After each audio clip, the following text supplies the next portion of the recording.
எல்லோரும் எப்படி இருக்கீங்க? இந்த மழை காலத்தில் ஒரே சளி இருமலுமாக இருக்க அந்த நேரத்தில் வந்து ஆடத்தோட இலை வந்து மாடியிலேருந்து பறிச்சிட்டு வந்து அதை வந்து போட்டுட்டு அதுக்கப்புறம் வந்து அதில் வந்து மிளகுத்தூள் வந்து 1 ஸ்பூன் போட்டாச்சு.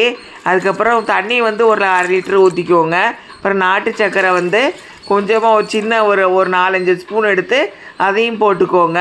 போட்டுட்டு அதை வந்து கேஸ் ஸ்டவ் ஃப்ளேம் வந்து மீடியத்தில் வச்சு ஸ்டவ்வில் ஆவி வந்தோடனே வெயிட்டை போட்டு ஒரு விசில் வந்தோடனே ஆஃப் பண்ணிவிட்டு அந்த வெயிட்டை ஆறுற வரைக்கும் ஆற வச்சுட்டு அதுக்கப்புறம் அதை எடுத்து தண்ணியை எடுத்து தனியாக வடித்து எடுத்துருங்க. இந்த குக்கரில் வந்து தண்ணியை டக்குன்னு ஊற்ற முடியாது. இது கரண்டி எதாவது யூஸ் பண்ணி ஊற்றணும். அதை சிந்திச்சு அது கொஞ்சம் அதை வந்து பார்த்து இது பண்ணி ஃபில்டரில் வச்சு ஃபில்ட்ரு பண்ணி எடுத்துக்கோங்க. இது விருதுநகர் ஆச்சி சமையல் தமிழ். இது சப்ஸ்கிரைப் பண்ணுங்கள், லைக்ஸ் கொடுங்க, ஷேர் கொடுங்க, அந்த பெல் பட்டனை அமுக்கிடுங்க. குழந்தைங்க பெரியவங்க சாப்பிடுங்க. நன்றி.